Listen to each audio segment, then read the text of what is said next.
ഷവോമിയുടെ sub ബ്രാൻഡായിട്ടുള്ള പോക്കോ 1.5 വർഷക്കാലം മുമ്പ് അവതരിപ്പിച്ച അവരുടെ ആദ്യ സ്മാർട്ട് ഫോൺ ആയിരുന്നു പോക്കോ F1. അന്ന് നിലവിലുള്ളതിൽ വെച്ച് മികച്ച സ്പെസിഫിക്കേഷനുകളുമായും സാധാരണക്കാരൻ്റെ പോക്കറ്റ് കാലിയാക്കാത്ത വിധത്തിലുമായിരുന്നു പോക്കോ F1 എന്ന സ്മാർട്ട് ഫോണിനെ അവതരിപ്പിച്ചത്.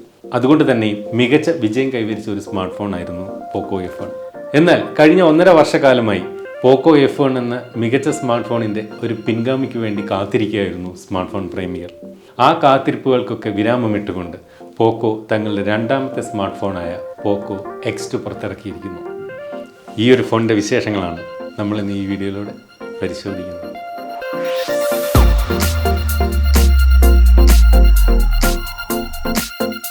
പോക്കോ X2 എന്ന സ്മാർട്ട് ഫോണിൻ്റെ ഏറ്റവും പ്രധാനപ്പെട്ട സവിശേഷതയായിട്ട് പറയേണ്ടത് ഇതിൻ്റെ 120 Hz റിഫ്രഷ് റേറ്റ് തന്നെയാണ്. ഇത്രയും ഉയർന്ന റിഫ്രഷ് റേറ്റ് ഉള്ളതുകൊണ്ട് വളരെ മികച്ചതും ഫാസ്റ്റ് ആയിട്ടുള്ളതുമായ ഒരു ടച്ച് അനുഭവം നമുക്ക് ഈ ഒരു ഫോണിൻ്റെ ഡിസ്പ്ലേ സമ്മാനിക്കുന്നുണ്ട്. ഈ ഒരു ഫോണിൻ്റെ ഫിംഗർ പ്രിൻ്റ് സംവിധാനങ്ങൾക്കുമുണ്ട് ചില പ്രത്യേകതകൾ. ഫോണിൻ്റെ സൈഡിലായിട്ട് സൈഡ് മൗണ്ടഡ് ഫിംഗർ പ്രിൻ്റാണ് ഫോണിന് നൽകിയിരിക്കുന്നത്. അതുപോലെ ഫ്രണ്ട് ക്യാമറ ഡ്യുവൽ ക്യാമറയാണ്. പഞ്ച് ഹോൾ ഡിസ്പ്ലേയിൽ ഫോണിൻ്റെ ഡിസ്പ്ലേയിൽ തന്നെ നമുക്ക് ഈ 2 ക്യാമറകളും കാണാനുമാകും. ആദ്യം നമുക്ക് ഈ ഒരു ഫോണിൻ്റെ ഡിസൈൻ ഒന്ന് പരിശോധിക്കാം. 165.30 മില്ലിമീറ്റർ ഉയരവും 76.60 മില്ലിമീറ്റർ വീതിയും 8.79 മില്ലിമീറ്റർ കനവുമുള്ള ഈ ഒരു സ്മാർട്ട് ഫോണിന് 208 ഗ്രാമാണ് ഭാരം. അതുകൊണ്ട് തന്നെ ഈ ഫോൺ ഒരല്പം ഹെവി ആയിട്ട് എനിക്ക് തോന്നി. ഒരല്പം ഭാരം കൂടുതലുണ്ട്. പ്രത്യേകിച്ച് ഈ ഫോണിൻ്റെ കവർ കൂടി ഇട്ട് ഉപയോഗിക്കുമ്പോൾ ഒരു വലിയ ഫോൺ ഉപയോഗിക്കുന്ന ഒരു ഹാൻഡിൽ ചെയ്യാൻ ബുദ്ധിമുട്ട് ഫീൽ ചെയ്യുന്നുണ്ട്. അതുപോലെ ഈ ഒരു ഫോണിനകത്ത് ഉപയോഗിച്ചിരിക്കുന്ന SIM tray hybrid SIM tray ആണ്. ഒരേ സമയം 2 സിം കാർഡുകളോ അല്ലെങ്കിൽ ഒരു സിം കാർഡും ഒരു മെമ്മറി കാർഡും നമുക്ക് ഉപയോഗിക്കാൻ സാധിക്കും. അത്തരത്തിൽ 512 GB വരെയുള്ള മെമ്മറി കാർഡ് ഉപയോഗിച്ചുകൊണ്ട് ഈ ഒരു ഫോണിൻ്റെ മെമ്മറി നമുക്ക് വർദ്ധിപ്പിക്കാനാവും.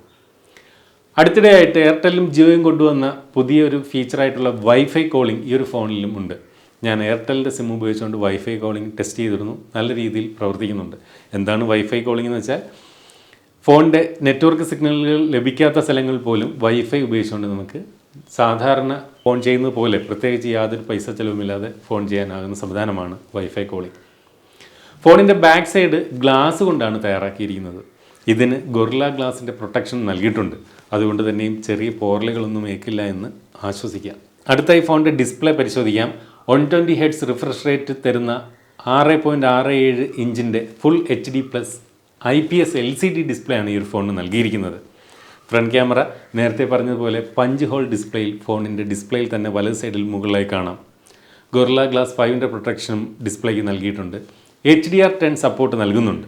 അതുകൊണ്ട് തന്നെയും നെറ്റ്ഫ്ലിക്സ് പോലെയുള്ള വീഡിയോ സ്ട്രീമിംഗ് ആപ്പുകളിൽ നിന്ന് ഹൈ ക്വാളിറ്റിയിലുള്ള വീഡിയോകൾ നല്ല രീതിയിൽ ഈ ഒരു ഫോണിൽ കാണാനാകും. 1080x2400 ആണ് ഫോണിൻ്റെ സ്ക്രീൻ റെസൊല്യൂഷൻ. 386 ആണ് ഫോണിൻ്റെ പിക്സൽ പെർ ഇഞ്ച്. ഫോണിൻ്റെ ഡിസ്പ്ലേ വളരെ മികച്ചതും ഷാർപ്പുമാണ്. അടുത്തായിട്ട് ഫോണിൻ്റെ ക്യാമറ ഒന്ന് പരിശോധിക്കാം. 20 മെഗാ പിക്സലിൻ്റെയും 2 മെഗാ പിക്സലിൻ്റെയും 2 ക്യാമറകളാണ് ഫോണിൻ്റെ ഫ്രണ്ട് ക്യാമറയായി പഞ്ച് ഹോൾ ഡിസ്പ്ലേയിൽ. ഫോണിൻ്റെ ബാക്ക് സൈഡിലായി 4 ക്യാമറകൾ നൽകിയിരിക്കുന്നു. 64 മെഗാ പിക്സലിൻ്റെ പ്രൈമറി ക്യാമറ. ഇത് അപ്പർച്ചർ വാല്യൂ 1.89ഉം സോണി IMX686 സെൻസറുമാണ് ഇതിൽ നൽകിയിരിക്കുന്നത്. 2 മെഗാ പിക്സലിൻ്റെ അപ്പർച്ചർ വാല്യൂ 2 ഉള്ള ഒരു മാക്രോ ലെൻസ്. ഇതുപയോഗിച്ചുകൊണ്ട് വളരെ അടുത്തുള്ള ഒബ്ജക്റ്റുകളെ പോലും വലുതാക്കി മാക്രോ ഫോട്ടോകൾ എടുക്കാൻ സാധിക്കും. അതുപോലെ 8 മെഗാ പിക്സലിൻ്റെ അപ്പർച്ചർ വാല്യൂ 2.2 ഉള്ള ഒരു ultra wide camera. Depth sense ചെയ്യാനായിട്ട് മികച്ച പോർട്രേറ്റ് ചിത്രങ്ങൾ എടുക്കാൻ 2 മെഗാ പിക്സലിൻ്റെ അപ്പർച്ചർ വാല്യൂ 2.4 ഉള്ള 4ാമത് ക്യാമറ. ഇങ്ങനെ മൊത്തം 4 ക്യാമറകളാണ് ഈ ഒരു ഫോണിലുള്ളത്. വീഡിയോ ഷൂട്ട് ചെയ്യുമ്പോൾ വീഡിയോയ്ക്ക് ഷേക്കൊന്നും സംഭവിക്കാതെ നല്ല സ്റ്റേബിൾ ഫുട്ടേജ് ഷൂട്ട് ചെയ്യുന്നതിനായിട്ട് ഇലക്ട്രോണിക്കൽ ഇമേജ് സ്റ്റെബിലൈസേഷനും ഫോണിൽ നൽകിയിട്ടുണ്ട്. ഈ ഒരു ഫോണിൻ്റെ ക്യാമറ ഉപയോഗിച്ചുകൊണ്ട് 960 ഫ്രെയിംസ് പെർ സെക്കൻഡിൽ വരെയുള്ള സ്ലോ മോഷൻ വീഡിയോകൾ ഷൂട്ട് ചെയ്യാം. ഇരുണ്ട വെളിച്ചത്തിൽ ഫോട്ടോകൾ എടുക്കാൻ ഫ്ലാഷ് ലൈറ്റും ഫോണിൽ നൽകിയിട്ടുണ്ട്.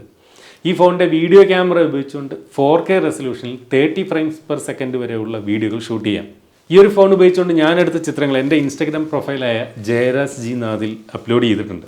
ആ ഒരു പ്രൊഫൈൽ നിങ്ങൾ കൂടി ഫോളോ ചെയ്താൽ ഈ ചിത്രങ്ങൾ നിങ്ങളുടെ ഫോണിൽ തന്നെ കണ്ടുകൊണ്ട് ഈ ഫോണിൻ്റെ ക്യാമറ പെർഫോമൻസ് എത്രത്തോളം ഉണ്ടെന്ന് കൃത്യമായിട്ട് നിങ്ങൾക്ക് വിലയിരുത്താനാകും. അടുത്തതായിട്ട് ഫോണിൻ്റെ പെർഫോമൻസ് ഒന്ന് പരിശോധിക്കാം.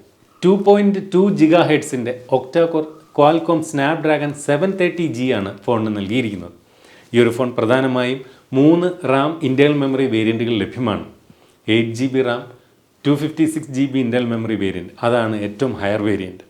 6 GB Ram, 128 GB internal memory variant middle variant. 6 GB Ram, 64 GB internal memory variant lower variant. അടുത്തായിട്ട് ഫോണിൻ്റെ ഓപ്പറേറ്റിംഗ് സിസ്റ്റം ഒന്ന് പരിശോധിക്കാം. ആൻഡ്രോയിഡിൻ്റെ ഏറ്റവും പുതിയ പതിപ്പായിട്ടുള്ള ആൻഡ്രോയിഡ് 10 അധിഷ്ഠിതമായി ഷവോമി പോക്കോയ്ക്കായി സ്പെഷ്യലി ഡിസൈൻ ചെയ്ത Mi UI 11 ഈ ഒരു ഫോൺ പ്രവർത്തിക്കുന്നത്. ബാറ്ററി സൈഡ് പരിശോധിച്ചാൽ 4500 mAh ബാറ്ററി 2 ദിവസത്തെ ബാറ്ററി ബാക്കപ്പ് സാധാരണ ഉപഭോക്താവിന് നൽകുന്നു. ഇത് ചാർജ് ചെയ്യാനായിട്ട് 27 വാട്ടിൻ്റെ ഫാസ്റ്റ് ചാർജർ ഫോണിൻ്റെ ബോക്സിനോടൊപ്പം തന്നെ നൽകിയിട്ടുമുണ്ട്. അതുപോലെ ചാർജിങ്ങിനായി Type-C കേബിളാണ് നൽകിയിരിക്കുന്നത്. അടുത്തായിട്ട് ഫോണിൻ്റെ പ്രധാനപ്പെട്ട ഫീച്ചറുകളൊന്ന് പരിശോധിക്കാം. ഫോണിൽ ഫിംഗർ പ്രിൻ്റ് സംവിധാനം നേരത്തെ പറഞ്ഞതുപോലെ സൈഡ് മൗണ്ടഡ് ആയിട്ട് നൽകിയിരിക്കുന്നു.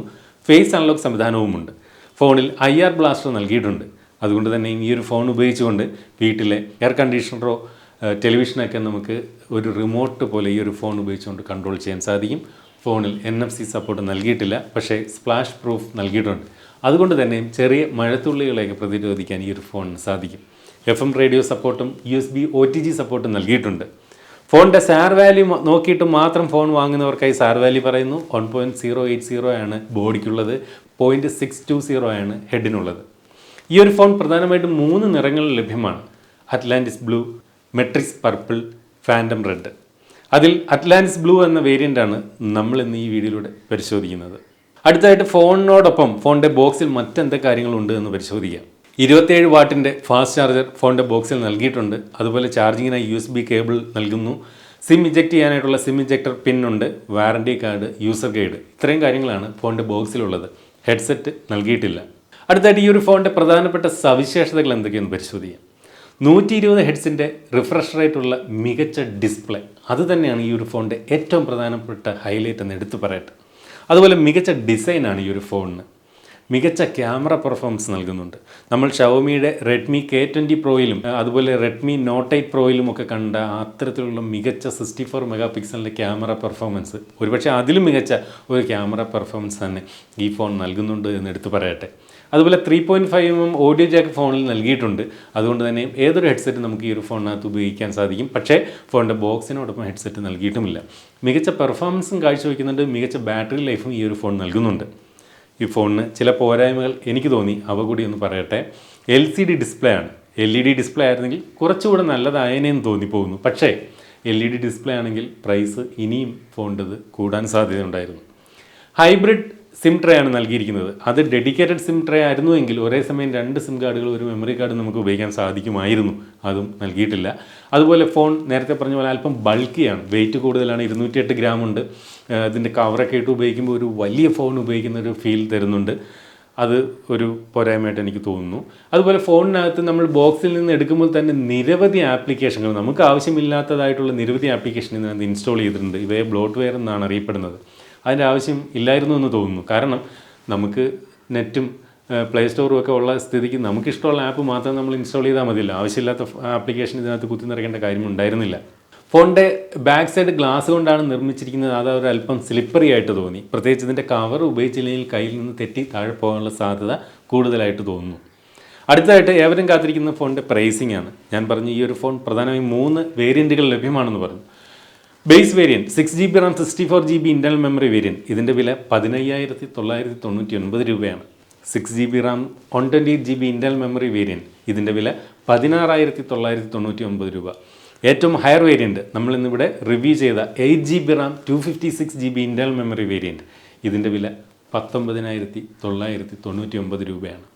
അപ്പോൾ ഈ 3 വേരിയൻറ്റുകൾ നമുക്ക് ഫ്ലിപ്കാർട്ടിലൂടെ ഓൺലൈനിലൂടെ നമുക്ക് വാങ്ങാൻ സാധിക്കും. ഞാൻ ഈ ഒരു ഫോൺ ഉപയോഗിച്ചിട്ട് എനിക്ക് തോന്നിയൊരു കാര്യം ഞാൻ പറയാം. ഒരിക്കലും POCO F1 എന്ന ഒരു ഫോണിൻ്റെ പിൻഗാമിയായിട്ട് POCO X2 നമുക്ക് കാണാൻ സാധിക്കില്ല. അങ്ങനെയെങ്കിൽ അവർ തീർച്ചയായിട്ടും ഈ ഒരു ഫോണിന് POCO F2 എന്ന് തന്നെ പേരിട്ടേനെ. ഇത് പോക്കോയുടെ തന്നെ മറ്റൊരു വേരിയൻറ്റിൽ പെടുന്ന, ഒരു X വേരിയൻറ്റിൽ പെടുന്ന ഒരു ഫോണായിട്ട് വേണം ഇതിനെ കണക്കാക്കാൻ. അതാണ് POCO X2 എന്ന് പേരിട്ടിരിക്കുന്നത്.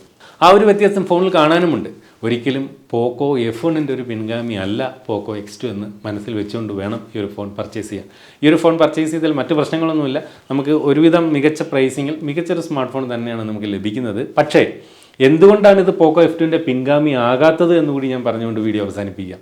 കാരണം പോക്കോ F1 ഇറങ്ങിയപ്പോൾ ഞാൻ പറഞ്ഞു അന്ന് ഇറങ്ങിയതിൽ വെച്ച് ഏറ്റവും മികച്ച സ്പെസിഫിക്കേഷനുകൾ നൽകിയ ഫോണായിരുന്നു പോക്കോ F1. പക്ഷേ പോക്കോ X2 അങ്ങനെയല്ല. ഇതിൻ്റെ പ്രോസസ്സറൊക്കെ പരിശോധിച്ചാൽ നിങ്ങൾക്ക് തന്നെ മനസ്സിലാവും ഇതിലും മികച്ച പ്രോസസ്സറുകളൊക്കെ ഈ ഒരു സമയത്ത് ഉണ്ട് എന്ന വാസ്തവം. പക്ഷേ ഫോൺ തരക്കേടില്ലാത്തൊരു ഫോണാണ്. തരക്കേടില്ലാത്ത പെർഫോമൻസും മികച്ച ക്യാമറ പെർഫോമൻസും മികച്ച ഡിസൈനും ഒക്കെ നൽകുന്ന ഒരു നല്ല സ്മാർട്ട് ഫോൺ തന്നെയാണ് പോക്കോ X2. അപ്പോൾ ഈ ഒരു ഫോണും ഈ ഒരു വീഡിയോ ഇഷ്ടപ്പെട്ടുവെങ്കിൽ ലൈക്ക് ചെയ്യാം. ഈ ഫോണിനെക്കുറിച്ചും ഈ വീഡിയോയെക്കുറിച്ചുമുള്ള നിങ്ങളുടെ അഭിപ്രായങ്ങൾ വീഡിയോയ്ക്ക് താഴെ കമൻറ്റായി രേഖപ്പെടുത്താം. ഈ വീഡിയോ ചാനൽ തയ്യാറാക്കുന്ന ഇതുപോലെ പ്രയോജനപ്രദമായ വീഡിയോകൾ നിങ്ങളിലേക്ക് വളരെ പെട്ടെന്ന് എത്തിച്ചേരണമെങ്കിൽ ഫേസ്ബുക്കിൽ ജയരാജ് ജിനാഥ് ഒഫീഷ്യൽ എന്ന പേജ് ഫോളോ ചെയ്യാം, യൂട്യൂബിൽ ജയരാജ് ജിനാഥ് എന്ന ചാനൽ സബ്സ്ക്രൈബ് ചെയ്യാം, ഇൻസ്റ്റാഗ്രാമിൽ ജയരാജ് ജിനാഥ്, ടിക്ടോക്കിൽ ജയരാജ് ജിനാഥ് ഒഫീഷ്യൽ. അപ്പോൾ ഇതുപോലെ മനോഹരമായ മറ്റൊരു വീഡിയോയിൽ വീണ്ടും കാണാമെന്ന പ്രതീക്ഷയോടെ സൈനിങ് ഓഫ്. ജയരാജ്.